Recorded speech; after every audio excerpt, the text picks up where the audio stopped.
Hello students, in the earlier class we have studied about cyclic group and its examples. So today class we shall go for some properties of cyclic group. First property is, that is theorem 1, is that every cyclic group is abelian group, or simply we can say that abelian means commutative group. Okay, so that means every cyclic group satisfies all the 5 laws, that is closure law, associative law, existence of identity and existence of inverse. Along with these 4 laws, there exists one more law that is called as the commutative law. Okay, first one is closure law, second one is associative law, third one is existence of identity, fourth one existence of inverse element. Okay, so if a set satisfies all these laws, then we say that it is a group. Along with these 4 laws, if it satisfies commutative law, that is one more law, commutative law,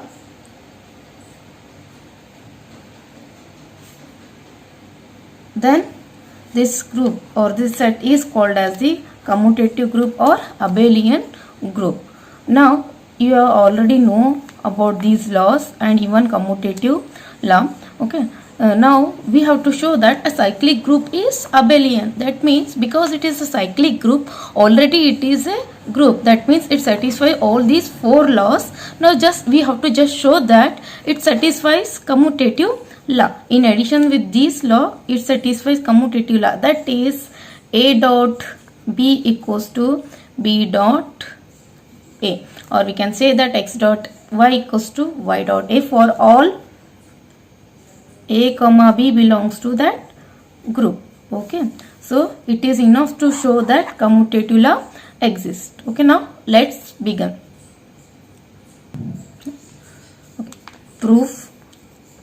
Given that G is cyclic.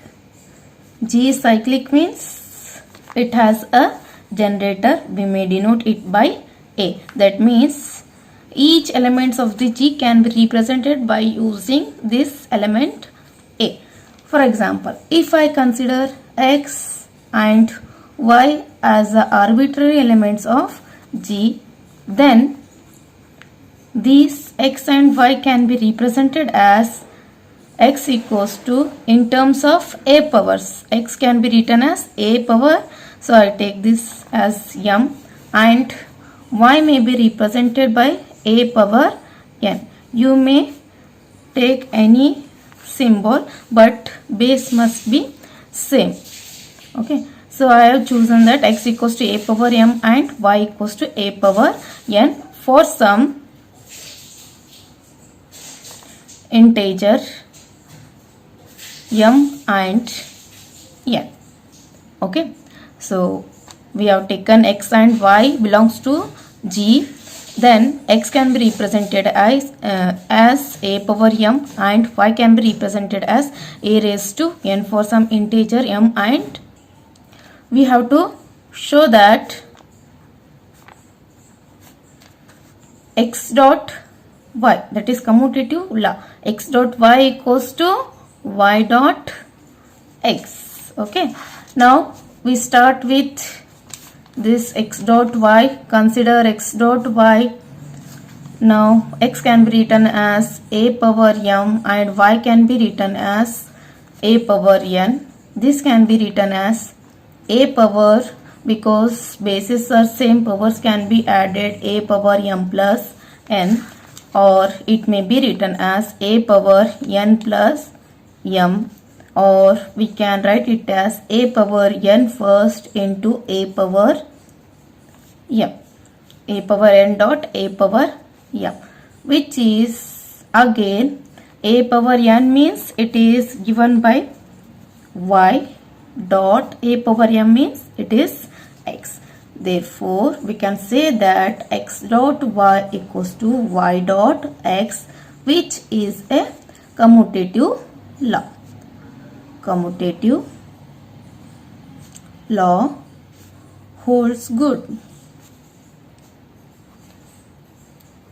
Okay, therefore we can say that this G, okay, G is abelian. This implies that every cyclic group is abelian, or we can say that every cyclic group is commutative group.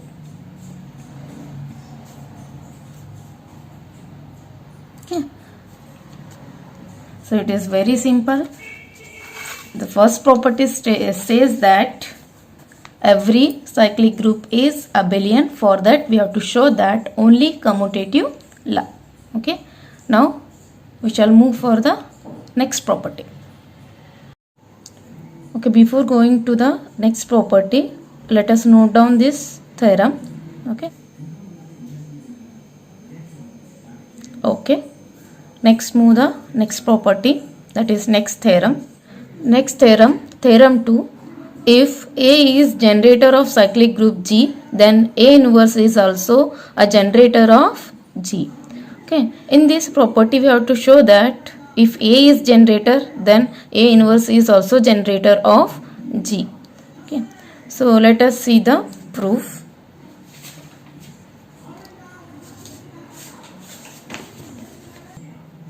Given that G is cyclic group with A as generator,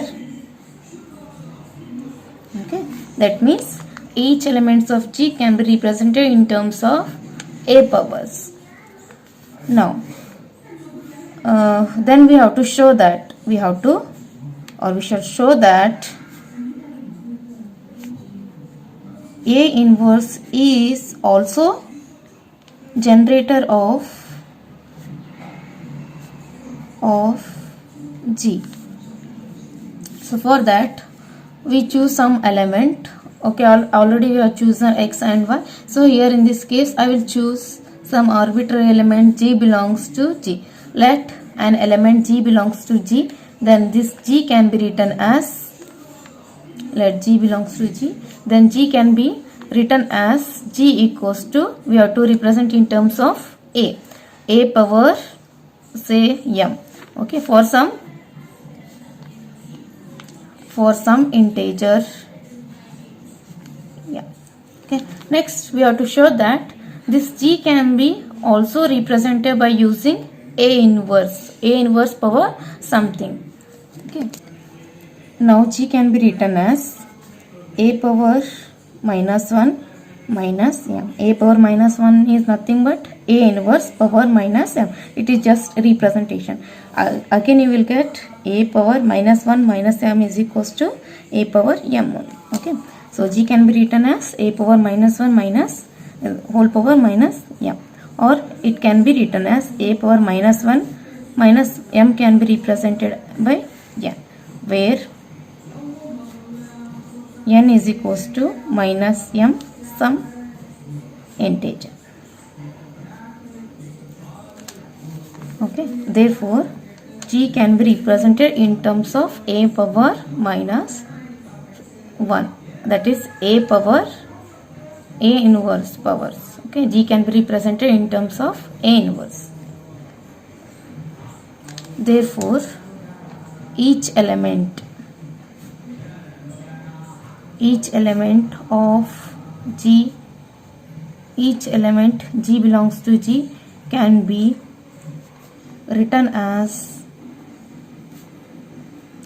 G equals to A inverse power n for some integer n implies that A inverse is also generator of the, hence G is a cyclic group generated by A inverse.